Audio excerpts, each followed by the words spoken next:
parole est à monsieur Olivier Paccaud. Monsieur le Président, Monsieur le Ministre, Monsieur le rapporteur, n'est-il pas de bon sens que les personnes qui participent au service public de l'éducation pour des activités liées à l'enseignement dans ou en dehors des établissements soient également tenues de respecter ces valeurs, ainsi que l'indique le texte de cet article 1 ? Dans notre société de plus en plus fracturée par le fléau du repli communautariste, les tentations du huis clos technologique ou de l'entre-soi sociologique, faire nation apparaît bien compliqué. Si vivre ensemble est devenu un slogan, c'est en fait désormais surtout un objectif, car ce n'est malheureusement plus une évidence. Or, il est un lieu où l'on peut semer et faire germer les valeurs de la République qui nous unissent, un lieu où l'on transmet le savoir, où l'on ancre des valeurs, où les consciences se construisent, s'épanouissent et s'émancipent, un lieu qui doit être protégé, préservé, sanctuarisé. L'école de la République, véritable précaré de la jeunesse citoyenne libre et indépendante. Si c'est la République qui a instauré l'école moderne gratuite et obligatoire, c'est l'école qui a fortifié la République. Elles sont indissociables, consubstantielles.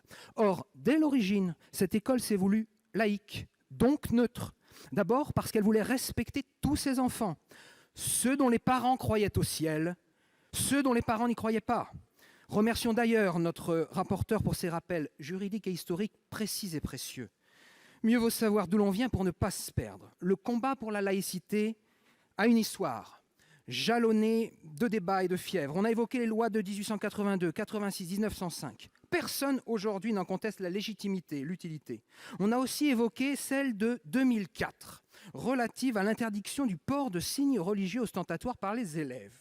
Personne non plus ne la remet désormais en cause, bien au contraire.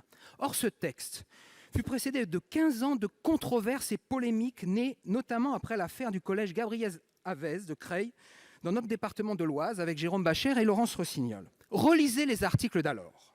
Vous seriez surpris par leur actualité. À l'époque, certains refusaient la perspective de légiférer.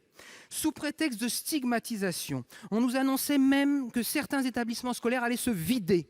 Il n'en a rien été. Au contraire, cette loi a permis de séréniser le débat. Aussi, l'école admet toutes les foi, toutes les croyances, pour peu qu'on ne les montre pas. C'est valable pour les enseignants, les personnels administratifs et techniques, les élèves. Il faut Pourquoi conclure. ne le serait-ce pas pour Merci. les parents ?